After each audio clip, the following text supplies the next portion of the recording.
We are in the 6 themes of friends and struggling with difficult times in life, times of physical pain and illness. And it could be other ways of struggle. Maybe I'm taking care of somebody who has that. Maybe I'm not the one who is struggling with pain and illness. But nevertheless, we need people. And we were made for people and people are made for us. So it is very, very important not to reject people. Even the people that you and I might think are negative in our life. And I always divide them in two categories. Those ones who I think are bringing God into my life, and they're in a group of GODs. And those ones who are not bringing God in my life, but they're making me feel like a dog. And when I say dog, I don't mean fluffy and nice and cuddly. I mean like I've been kicked and I've been just given to eat leftovers and nothing else. And in a way, that group of friends can make you sometimes feel you've been fed the leftovers from their own life. And last week we handled those who are depressed. Today I would like to talk about those who feel obliged. And don't reject them just because they're coming to see you out of obligations, but just because they're calling you out of obligations, just because they're engaging you out of obligations. We need to appreciate that people have busy lives, like me, like you, and I appreciate it.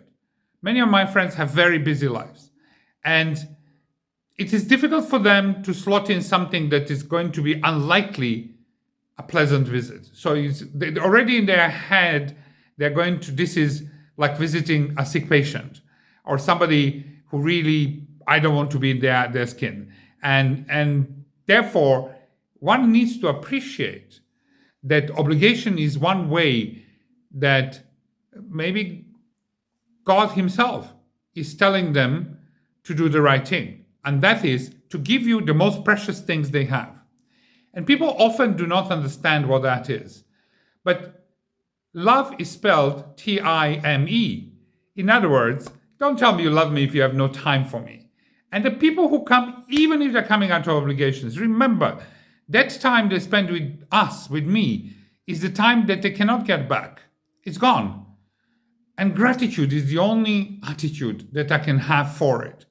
Not only that, the gratitude, not out of obligations for gratitude, but excited myself that somebody is ready to give the most precious thing they have, which is time, for me. How could I communicate that gratefulness? Well, I think the best way to communicate this gratefulness is to decide to make this encounter as filled with gratitude as you can. Now, it's easy to motivate somebody like me. You tell me, I want to come and see you. I tell them, do you bake? And of course, if they bake, ta-da! I ask them to give more time. I know it's a bit greedy, but they can always pass by and buy even the smallest cake can be sometimes very cheap. In every country, there are small cakes. They're less than 10 cents. You can bring me a small cake. And then, if they can't afford to bring anything, we can maybe share what I have. And we could maybe build gratitude like that. But when somebody has already decided to give the most precious things they have, and I have decided to respond with gratitude, I'm going to make an event out of it. And I'm going to maybe invite both of us. Maybe they bring the cake and I'll buy a cream. Maybe they'll bring the fruits and I'll provide the fruit bowls. Whatever it is time given. But in exchange, I have to invest my own time. And my own time is also precious.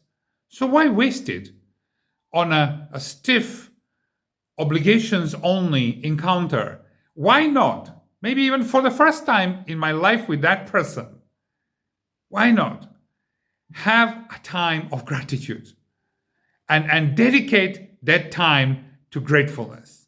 Challengers, it is so good to see you this week again. I hope you have much to share about this in your own group, and I look forward to seeing you next week.